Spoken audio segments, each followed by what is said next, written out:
मार्च में आएगा मोदी सरकार पर महासंकट। 5 राज्यों के विधानसभा चुनाव से पहले हटेंगे ज्ञानेश कुमार। लोकसभा अध्यक्ष की कुर्सी पर भी होने वाला है बड़ा फैसला। विपक्ष ने ओम बिरला के खिलाफ लाया है अविश्वास प्रस्ताव। संसद का बजट सत्र मोदी सरकार के लिए बेहद मुश्किल होता दिखाई दे रहा है। बजट के पहले हिस्से में राहुल गांधी के नेतृत्व में विपक्ष सरकार पर भारी पड़ा, तो दूसरे सत्र में सरकार की मुश्किलें अभी से दिखने लगी हैं। वैसे तो बजट सत्र का दूसरा हिस्सा 9 मार्च से शुरू होगा, लेकिन संकट के बादल अभी से उमड़ने लगे हैं। लोकसभा अध्यक्ष और मुख्य चुनाव आयुक्त इन दोनों पर ही आरोप है कि ये हर बार सरकार की ढाल बन जाते हैं, लेकिन ये ढाल अब टूटती दिख रही है। दोनों का पद संकट में है। अविश्वास और महाभियोग का संकट सामने खड़ा हुआ है। विपक्ष की रणनीति कामयाब रहती है तो संकट और भी बड़ा हो जाएगा। संकट के घेरे में मोदी सरकार भी आ जाएगी। तो आज हम अपनी स्पेशल रिपोर्ट में मोदी सरकार के सामने आ रहे महासंकट पर ही करेंगे बात। नमस्कार, मैं आंचल।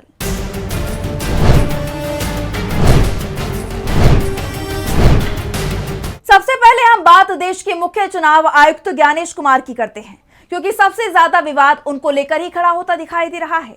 इस वक्त 12 राज्यों में चुनाव आयोग एसआईआर करा रहा है और ये सबसे बड़े विवाद का कारण बन गया है। मुख्य चुनाव आयुक्त ज्ञानेश कुमार पर आरोप लग रहे हैं कि जिन राज्यों में बीजेपी की सरकार है, वहां एसआईआर प्रक्रिया में तमाम छूट दी जा रही है। राज्य सरकार के दबाव में प्रक्रिया पूरी की जा रही है, लेकिन जिन राज्यों में सरकार बीजेपी विरोधी दलों की है, वहां स्थानीय अधिकारियों को भी किनारे लगाया जा रहा है। सभी फैसले दिल्ली से किए जा रहे हैं। सबसे ज्यादा विवाद भी उन राज्यों में ही हो रहे हैं। पश्चिम बंगाल की सत्ताधारी पार्टी टीएमसी ने तो चुनाव आयोग के खिलाफ मोर्चा ही खोल दिया है। मुख्य चुनाव आयुक्त ज्ञानेश कुमार के खिलाफ बंगाल की CM Mamata Banerjee supreme court तक पहुंच गई। खुद चुनाव आयोग के खिलाफ उन्होंने कोर्ट में दलीलें पेश की। टीएमसी का आरोप है कि ज्ञानेश कुमार एसआईआर के नाम पर बीजेपी के विरोधी वोटरों से वोटिंग का अधिकार छीन रही हैं। वो बीजेपी के हक में काम कर रही हैं। उनके रहते हुए चुनाव निष्पक्ष नहीं हो सकते, जिसके बाद टीएमसी की तरफ से ज्ञानेश कुमार के खिलाफ महाभियोग प्रस्ताव लाने की तैयारी कर ली गई है।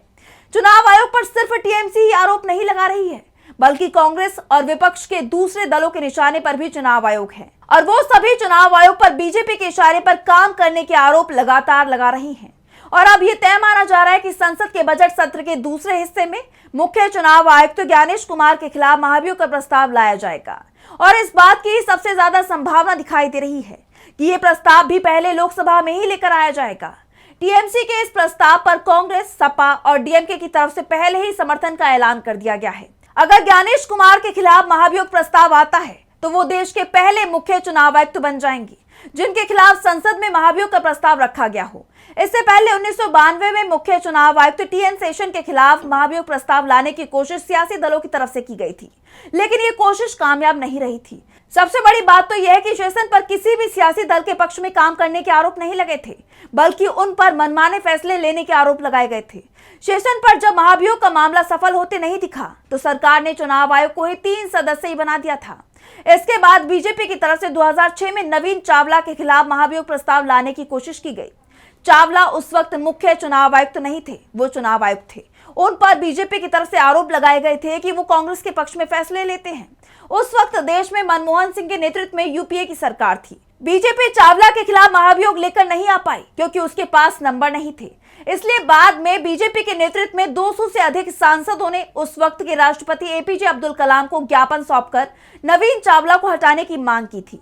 यानी अब तक किसी भी चुनाव आयुक्त या मुख्य चुनाव आयुक्त के खिलाफ महाभियोग की प्रक्रिया नहीं चलाई गई है, लेकिन ज्ञानेश कुमार अब वो पहले मुख्य चुनाव आयुक्त बन सकते हैं जिनके खिलाफ महाभियोग की प्रक्रिया शुरू हो सकती है। इसे सरकार के लिए बड़ा झटका माना जा सकता है, क्योंकि ज्ञानेश कुमार की नियुक्ति पर भी विपक्ष की तरफ से सवाल किए गए थे। 2024 के लोकसभा चुनाव से ठीक पहले ज्ञानेश कुमार को चुनाव आयुक्त बनाया गया था, जिस पर कांग्रेस ने सवाल उठाए थे। विपक्ष के नेता की हैसियत से अधीर रंजन चौधरी ने उनकी नियुक्ति पर लिखित में अपनी असहमति जताई थी, लेकिन बहुमत के आधार पर ज्ञानेश कुमार को पहले चुनाव आयुक्त बनाया गया और फिर 1 साल पहले 2025 में मोदी सरकार ने एक बार फिर बहुमत के आधार पर ज्ञानेश कुमार को मुख्य चुनाव आयुक्त बना दिया था। यानी कांग्रेस तो शुरुआत से ही ज्ञानेश कुमार पर सवाल कर रही थी और अब पूरा विपक्ष मिलकर उनके खिलाफ महाभियोग लाने की तैयारी में है। इस महाभियोग पर संसद के बजट सत्र में ही फैसला होगा। विपक्ष की रणनीति से मुख्य चुनाव आयुक्त ज्ञानेश कुमार मुश्किल में दिखाई दे रही हैं। उनके साथ ही लोकसभा अध्यक्ष की कुर्सी पर भी सवाल उठ रहे हैं। लोकसभा अध्यक्ष ओम बिरला के खिलाफ तो कांग्रेस अविश्वास प्रस्ताव ले ही आई है। संसद सत्र के पहले हिस्से में ही कांग्रेस ने लोकसभा अध्यक्ष के खिलाफ अविश्वास प्रस्ताव का नोटिस दे दिया था। इस नोटिस पर 118 सांसदों के दस्तखत हैं और जैसे ही ये नोटिस लोकसभा के सेक्रेटरी जनरल को मिला, उसके बाद से ही लोकसभा स्पीकर ओम बिरला ने संसद आना बंद कर दिया। दरअसल बिरला पर सरकार के पक्ष में काम करने के आरोप तो विपक्ष की तरफ से पहले से ही लगाए जा रहे थे, लेकिन बजट सत्र की शुरुआत में ही जब राष्ट्रपति के अभिभाषण पर चर्चा शुरू हुई और राहुल गांधी ने पूर्व आर्मी चीफ की किताब का जिक्र कर बात रखी, तो लोकसभा अध्यक्ष ने राहुल को बोलने ही नहीं दिया।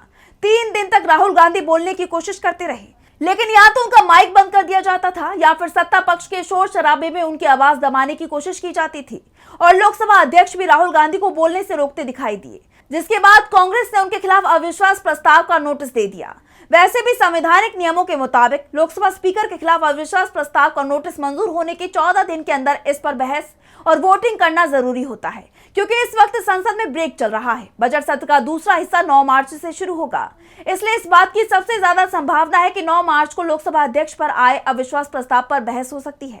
यहाँ एक बात और बता दें कि आज तक किसी भी लोकसभा अध्यक्ष को अविश्वास प्रस्ताव के जरिए हटाया नहीं गया है। कई राज्यों की विधानसभा में जरूर अध्यक्ष को अविश्वास प्रस्ताव के जरिए हटाया गया है, लेकिन ऐसा तभी हुआ है जब उस राज्य में सत्ता परिवर्तन हुआ हो।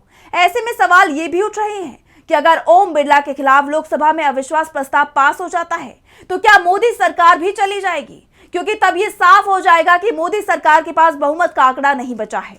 और यही कारण है कि लोकसभा अध्यक्ष के खिलाफ जैसे ही कांग्रेस की तरफ से अविश्वास प्रस्ताव का नोटिस दिया गया, बीजेपी खुलकर उनके बचाव में सामने आ गई।